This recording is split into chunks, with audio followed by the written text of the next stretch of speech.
Alright, so hello, what's up Panda Fam? So, this video, pag-uusapan natin ang Bitcoin halving at about preparation natin kung ano nga ba mga possible na mangyayari before and after halving. Okay? So, maglalapag tayo mamaya ng Bitcoin chart. Iba-backtest natin same time. Tsaka, yun, pag-usapan natin yung mga possible movement. Okay? So, ngayon, explain muna natin konti kung ano nga bang meron sa Bitcoin halving. Okay. So, based dito sa screen natin, kay Investopedia, is an event when the reward for mining Bitcoin transaction is cut in half. Okay, so sa Bitcoin kasi guys, um, merong mga miners, no, na sila yung nagpro-process ng mga transaction natin. Okay? So, baka nagtatanong kayo na meron bang office yung crypto nun, 'di ba? So, actually walang office yung crypto, 'di ba? Kasi yung mga transaction na nangyayari every minutes, every seconds, ang nagpa-process ng mga yan is yung mga miners. So, confluence din dito is supply and demand. Okay, so based kay CoinGecko on the recent sa 2012, yung reward daw is 12 BTC. Okay? And sa 2016 naman, yung reward is naging 12.5 BTC na lang. And in the recent halving, 2020, is yung reward na lang natin dyan sa mga miners is 6.25 BTC. As you observe, from 2012, 25 BTC yung reward, 'di ba, sa mga miners. So, pagka next halving, na-half siya ng 50%. So, yun, naging 12.5 na lang. And 2020, so on, 6.25 na lang. Approximately, yung reward na lang possible if i-divide natin yung 6.25 BTC is around 3 point something na lang, di ba? So, parang ano lang yan. For example, real estate or lupa, di ba? Yung land, hindi siya nag-i-expand kasi hindi mo naman pwedeng stretch yung mundo para magkakaroon ng bagong supply, di ba? So, habang papaliit yung supply ng isang bagay is yung price niya naman is lalong nagmamahal. So, same concept dito kay Bitcoin. Hindi natin mai-expand. Okay, proceed tayo sa charting. Okay, so as you can see, ito yung BLX chart natin. So, nalapag natin to recently. Hanapin ko lang saglit. So, yung update natin dito is ito. Can we see strong bullish on 2024? Yon. So, na-update natin to sa tier from nung last February, nung price ni Bitcoin pa lang is nasa around 51.6K pa lang siya. And the present price ngayon sa month of April is 63.8K na. So, yun, okay? So, ngayon, ang pag-uusapan natin, so, ano nga ba ang mangyayari pag nangyari na yung Bitcoin halving, okay? So, obviously, pag nakikita nyo dito sa chart natin, um, ano, 'di ba? Usually after halving, yung price ni Bitcoin is tumataas. Every 4 years kasi nangyayari itong event na to. So, as you can see on this green box represent the bull run, no? So, meron tayong tinatawag na 3 cycle again sa mga bagong trader, no? Bago pa lang sa trading industry. So, meron tayong tatlong phase sa trading, which is the uptrend, downtrend, and consolidation. So, para mas madali nyo ma-identify dito sa chart natin, yung uptrend dito is the green box, tapos yung downtrend naman is the red box, while the yellow box is the consolidation.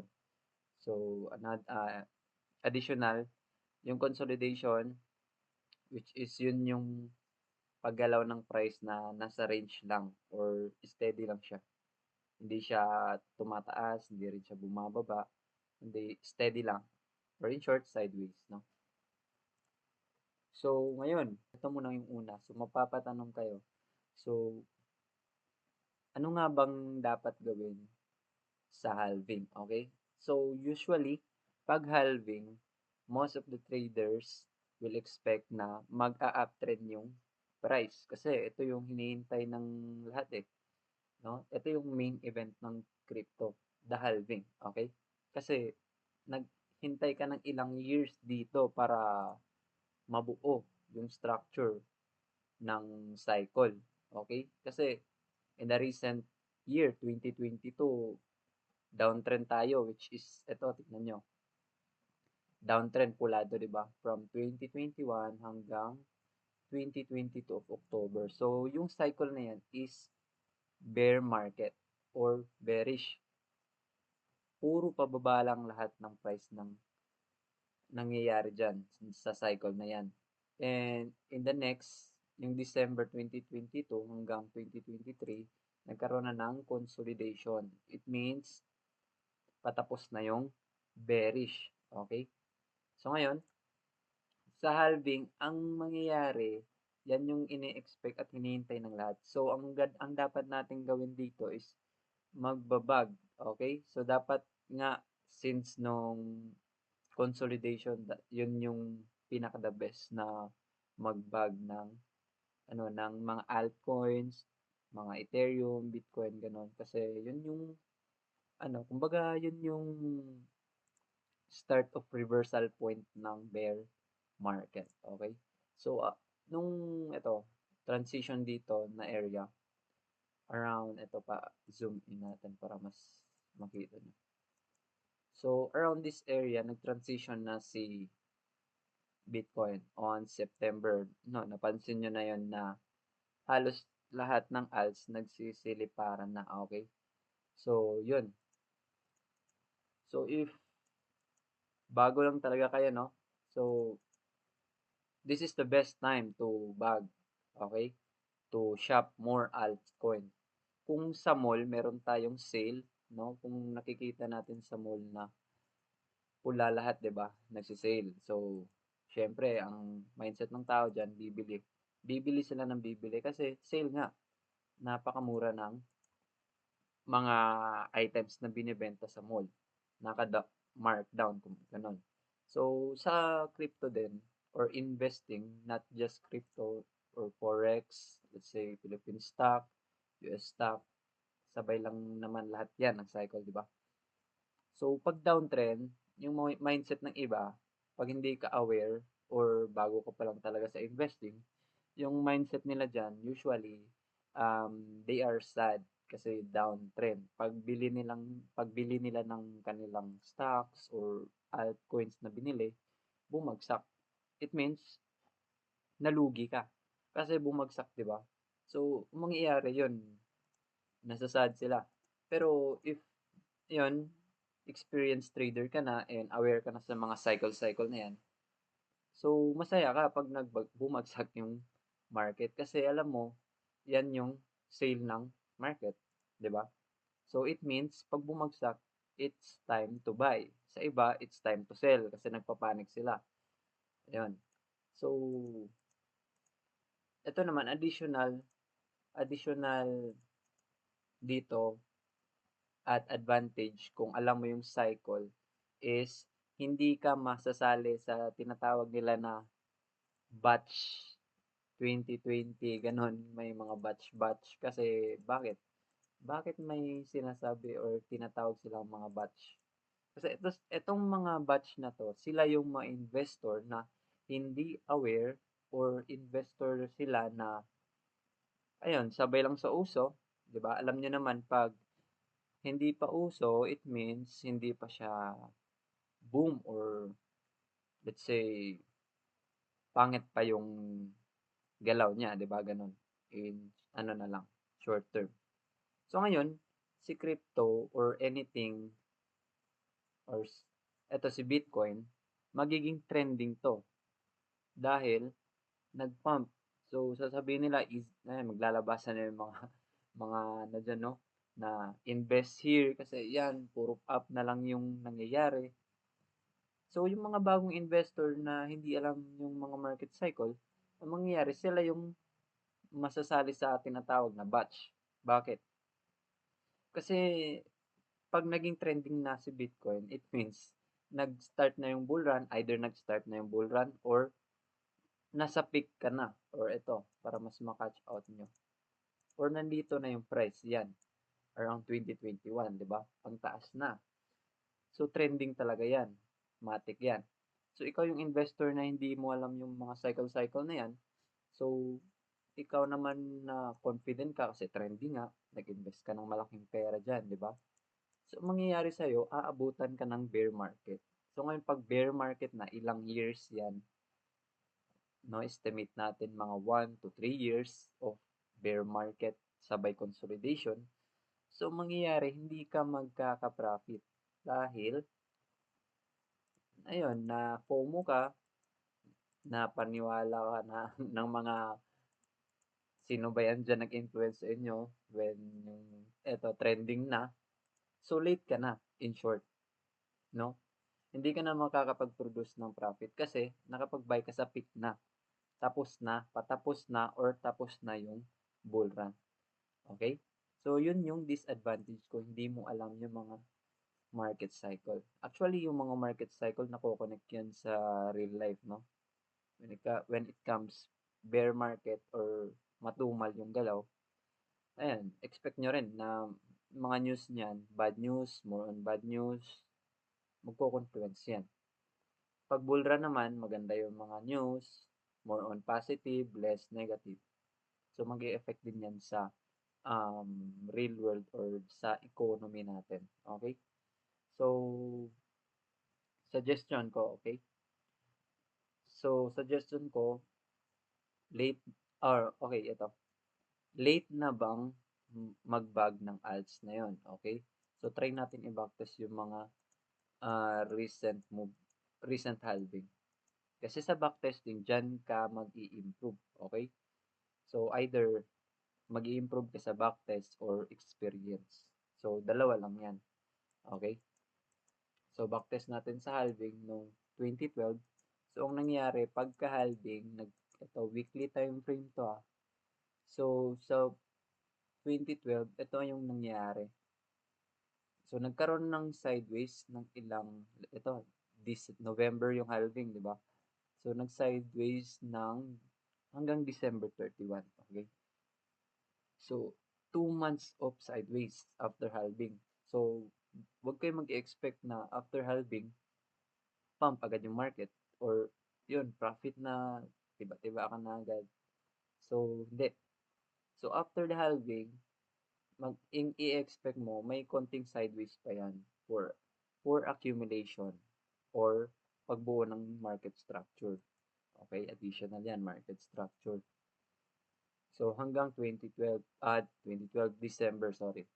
Okay, so sa next naman, nung July 2016, next halving, okay, which is yung reward nun is 12.5 BTC lang. Okay, pero malaki na yun. 12.5 BTC and yung price niya is around $600, no? So, yun din. July hanggang September siya nag-sideways bago siya nag-pump ng todo. Okay? So, July, August, September, 3 months. Okay, 3 months siyang nag-sideways. So, sa 2020 naman, May yung halving, tapos nag-pump na siya ng continue sa July. May, June, July, 2 months. Okay? So, based on our backtest, approximately, magsa-sideways yan ng 1 to 3 months estimate. Okay? So, depende pa rin sa volatility. Hindi pa rin natin masusure. Okay? Magdidepende pa rin tayo sa anong ibibigay ng market or anong ibibigay ng price action. Okay? So, yun. So, after halving, meron pa tayong 1 to 3 months na pwedeng mag-shopping or mag-bag na mga altcoins na gusto natin. Okay? So, make sure to do your own research or Dior sa mga bibili nyong alts. Pero for my suggestion, um, priority nyo bilhin yung nasa top 10. Okay? Which is yung top 1 always yung Bitcoin, then Ethereum. So, yung top 10, hindi ko rin sinabing secure and safe yung top 10, pero do your own research pa rin and trade at your own risk. Okay? Pero yung top 10 na yun is mas more mas more secure or less risk, no? Kung magbabag tayo. Okay? Bag it means bibili ka, no? On crypto market. So, ayun. So, the rest of alts, do your own research. Stock nyo yung mga possible projects nila, kung ano yung token nila, di ba? Merong mga ganyan kung ano yung mga project. Kung solid yung project nila, so go. Why not, no? So, yun. So, yun yung mga possible na mangyayari sa halving. Kasi marami kasi nagtatanong, ano bang meron sa halving? So, siguro bago pa lang talaga sila, no? Kasi trending na naman kasi yung crypto, di ba? So, yun. So, anong meron daw sa halving? Bakit may halving? Ano bang dapat gawin sa halving? Okay? Tapos, marami na rin nagsisilabasan na invest, just invest, tapos makakapag-ROI ka na. So, yun, no? So, marami talaga yan, normal yan. Pero pag bear market, mawawala rin yan sila and not advisable to invest on that type of promising ROI scheme, no? Kasi hindi ko rin sasabi, pero most talaga na mas better kayo na lang yung mag-trade, okay?